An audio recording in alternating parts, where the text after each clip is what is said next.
नमस्कार, news nation आप देख रहे हैं। आपके साथ मैं हूं विद्यानाथ झा। बंगाल बोले में आज हम आपको दिखाएंगे थर्ड फ्रंट के साथ फुरपुरा शरीफ के अब्बास पीरजादा के आने के बाद सियासत कैसे करवट ले रही है, किस तरह के समीकरण बन रहे हैं। लेकिन उससे पहले देखिए बंगाल टॉप 10।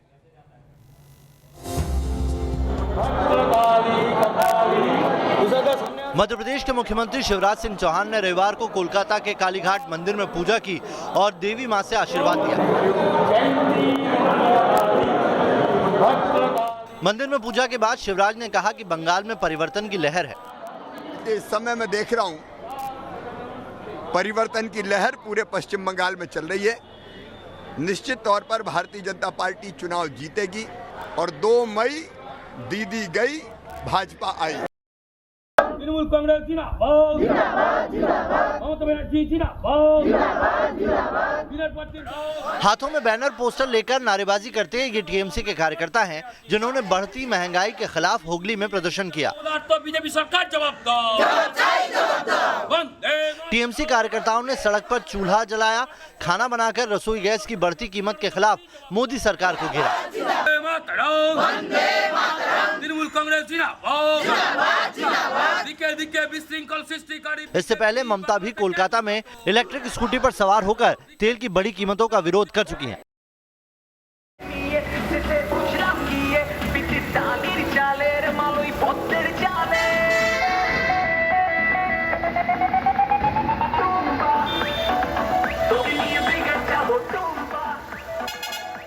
सड़क पर बस पर लाउडस्पीकर और छत पर डांस करते लोग।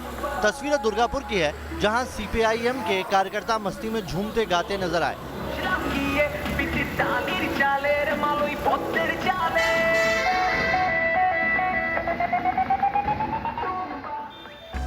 चुनाव का ऐलान होते ही बंगाल में पोस्टर वाली सियासत का दौर चल पड़ा है। बुआ बनाम बेटी की लड़ाई में बीजेपी ने पूरा जोर लगा दिया है। भारतीय जनता पार्टी के लिए हमेशा 2 ब्रह्मास्त्र इन्होंने काम किया है। वो ब्रह्मास्त्र है माननीय मोदी जी और इस देश की महिलाएं। बीजेपी ने पश्चिम बंगाल में बढ़ते रेप और बाल विवाह जैसे महिला अत्याचार के मुद्दे पर दीदी को घेरा है। सड़क पर जाम की ये तस्वीरें हुगली के डानकुनी इलाके की है।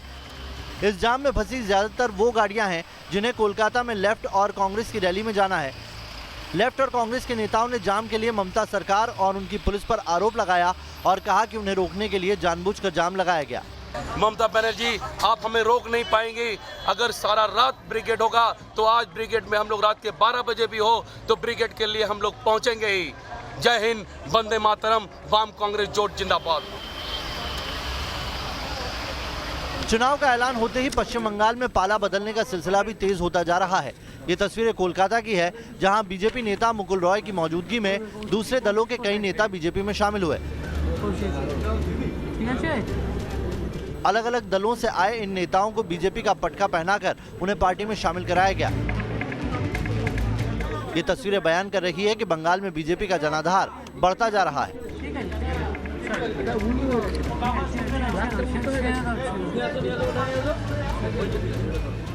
पश्चिम बंगाल समेत 5 राज्यों में आचार संहिता लागू होने के साथ ही पुलिस एक्शन में आ गई है।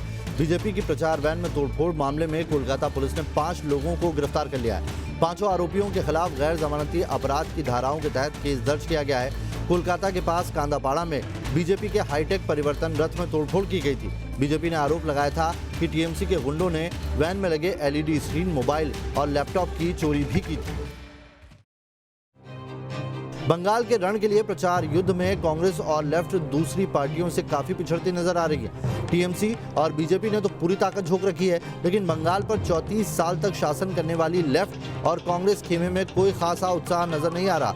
शहरी इलाके भाजपा तृणमूल के झंडों से पटे हैं, लेकिन लेफ्ट कांग्रेस के पोस्टर बैनर गौर से देखने पर भी नजर नहीं आ रहे। लेफ्ट कह रहे हैं कि उसका बेस ग्रामीण इलाकों में है। चुनाव का ऐलान हो चुका है, अब प्रचार भी तेज होगा। बंगाल में जहां बीजेपी और टीएमसी बेटी और बुआ में उलझे हैं, तो वहीं कांग्रेस की नजर युवाओं पर है। इतना युवा इकट्ठे हुए हैं और इतना प्राण इनमें है, इतना उत्साह लेके इन लोग आए हैं, तो ये ज़रूर आने वाला दिन में ये उत्साह वोट बैंक होगा हमारा बंगाल में। निष्पक्ष और भयमुक्त चुनाव के लिए बंगाल के अलग अलग जिलों में केंद्रीय बलों की तैनाती शुरू हो चुकी है। आसनसोल और शहर में सीआरपीएफ जवानों ने रूट मार्च किया। मार्च का नेतृत्व डीएम और पुलिस कमिश्नर ने किया। रायगंज में भी केंद्रीय बलों ने अलग अलग रूट पर मार्च किया। यहां सेंट्रल फोर्स की 2 कंपनियां पहुंच चुकी हैं। और अब देखिए बंगाल में किसके साथ मुसलमान क्या बोले बंगाल।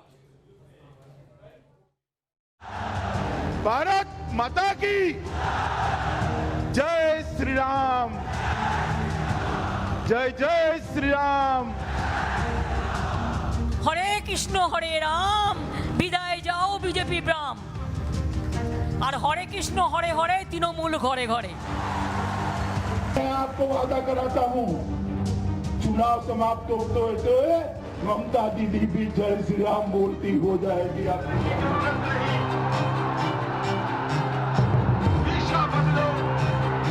ताई बड़ी लाख मुराद बुरा चाहे तो क्या होता है, वही होता है जो मंजूरे खुदा होते हैं। 2 मई दीदी गई।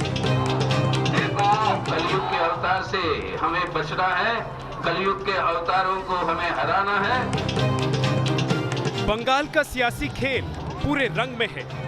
बीजेपी और टीएमसी के बाद अब बारी लेफ्ट कांग्रेस और अब्बास पीरजादा की पार्टी इंडियन सेक्युलर फ्रंट की है। चुनाव के ऐलान के 2 दिन बाद कोलकाता के ब्रिगेड मैदान में लेफ्ट कांग्रेस और आईएसएफ ने अपने चुनावी प्रचार का आगाज कुछ इस अंदाज में कर दिया। लड़ेंगे, जीतेंगे,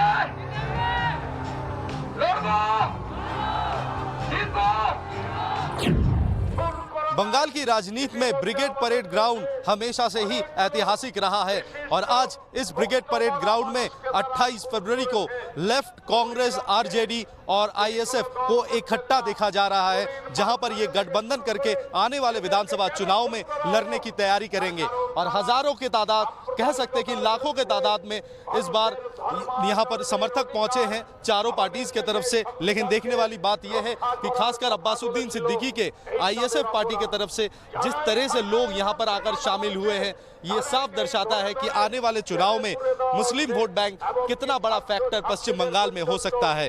तकरीबन 30% जो वोट बैंक है वो मुसलमान का वोट बैंक है और हर राजनीतिक पार्टी हमेशा से ही उस वोट बैंक को अपने पाले करने की हर मुमकिन कोशिश करती आई है। 3 दलों के इस मिलन के मायने क्या हैं? फुरफुरा शरीफ के अब्बास पीरजादा के आने से किसे नफा होगा, किसे नुकसान? आज इसका पूरा विश्लेषण करेंगे। बंगाल में मुकाबला अब चौतरफा हो गया है। टीएमसी हैट्रिक लगाने को बेताब है तो बीजेपी ने ममता के किले में सेंधमारी के लिए 2 महीने पहले से पूरा जोर लगा रखा है। लेफ्ट कांग्रेस भी अब्बास पीरजादा के साथ मिलकर दम ठोक रही है।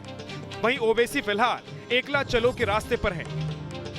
सवाल यही है कि लेफ्ट कांग्रेस आईएसएफ के साथ बीजेपी का टीएमसी से रार और ओवैसी का दम बंगाल में कैसा असर दिखाएगा। इसे समझने के लिए सबसे पहले आपको बंगाल में मुस्लिम फैक्टर, उसके असर को जानना होगा। बंगाल में करीब 30% मुस्लिम आबादी है। मुर्शिदाबाद में 66% मुसलमान हैं। यहाँ विधानसभा की 22 विधानसभा सीटें हैं। मालदा जिले में 51% मुसलमान रहते हैं। जिले में 12 विधानसभा सीटें आती हैं। उत्तर दिनाजपुर जिले में 50% मुस्लिम हैं और यहाँ 9 विधानसभा सीटें आती हैं। दक्षिण 24 परगना जिले में 36% मुस्लिम आबादी है और यहाँ 31 विधानसभा सीटें हैं, जबकि दक्षिण दिनाजपुर जिले में 25% मुस्लिम रहते हैं और जिले में 6 विधानसभा की सीटें हैं। यानी बंगाल में मुसलमान वोटर किंग मेकर की भूमिका में है, जो 2011 के बाद से अब तक ममता को बंगाल का मुखिया बनाता आया है। लेकिन लेफ्ट और कांग्रेस अब इसी मुस्लिम वोट बैंक के सहारे अपना खोया जनाधार पाने की कोशिश कर रहे हैं। अब्बासुद्दीन सिद्दीकी वो तो है ही, फिर हमारा जो जैसे बिहार में हुआ असदुद्दीन ओवैसी, वो भी किंग मेकर हो सकते हैं, क्योंकि यहाँ पर एक बात तय है कि जिस तरह से आरएसएस और बीजेपी यहाँ पर प्रचार किया है तो वोट रिलीजियस दायरे से भाग होगा, तो वो हिंदू और मुस्लिम वोट्स, तो जो हिंदू वोट्स है वो तो बीजेपी को आएगा ही, लेकिन मुस्लिम वोट जो सिर्फ ममता बनर्जी के पास जाने का बात था, वो अगर डिवाइड हो गया तो लाभ बीजेपी को होगा और ममता बनर्जी का सरदर्द बढ़ेगा। फुरपुरा शरीफ के प्रमुख के साथ के बाद थर्ड फ्रंट की उम्मीदों को पंख लगे हैं। फुरपुरा शरीफ का बंगाल की 100 सीटों पर असर माना जाता है, इसलिए कांग्रेस लेफ्ट के साथ अब्बास सिद्दीकी का आना बूस्टर डोज माना जा रहा है। सुनिए क्या कह रहे हैं कोलकाता के मुसलमान। ये जो हमारा ताकत है वो अब्बास भाईजान चाहते हैं कि हम मुझे एक बार देकर देखो, मैं इंडियन में पूरे भारत में मैं दुर्नीतिवाद से मैं तुमको बचा के रखूंगा। मेरा पार्टी आ गया है, मेरा काम का पार्टी है और एक साथ मिल के काम करेंगे बस। इस बार तो परिवर्तन लाना ही होगा, ये लग रहा है हम लोग जो इस बार वामफ्रंट सरकार और जोड़ मिल के हम लोग इस बार सरकार करेंगे। पूरा भरोसा है, जान से ज्यादा भरोसा है। अब्बासुद्दीन सिद्दीकी और लेफ्ट कांग्रेस के अलायंस पे कितना भरोसा है, कितनी उम्मीदें हैं? पूरा उम्मीद है, जान से ज्यादा उम्मीद है। राजनीतिक घटनाक्रम को देखें तो फिलहाल इस वक्त सबसे ज्यादा नुकसान में ममता नजर आ रही है। अब तक साथ रहने वाले अब्बास सिद्दीकी लेफ्ट के पाले में है। बीजेपी ने मतुआ समुदाय में अपनी पैठ बना ली है और ओबीसी दुर्भाषी मुसलमानों को साधने में जुटे हैं। 2011 के विधानसभा चुनाव में तृणमूल कांग्रेस को मुस्लिम बहुल इलाकों में 29.3% वोट मिले थे। लेफ्ट को मुसलमानों के 41.7% मत, जबकि कांग्रेस को 14.4% वोट मिले थे। वहीं 2016 के विधानसभा चुनाव में टीएमसी 41% मुस्लिम वोट हासिल करने में सफल रहे। वामपंथी दलों को 24% मुस्लिम मत मिले, जबकि कांग्रेस को मुसलमानों का 19% वोट मिला। लेकिन इस बार बंगाल का मुस्लिम वोट बैंक चौराहे पर खड़ा नजर आ रहा है। ममता लेफ्ट, कांग्रेस और अब्बास पीरजादा तो हैं ही, ओवैसी भी अपना दम दिखा रहे हैं। जाहिर है मुस्लिम वोटों का बंटवारा तो होगा और अगर ऐसा होता है तो सबसे ज्यादा नुकसान टीएमसी को ही उठाना पड़ेगा।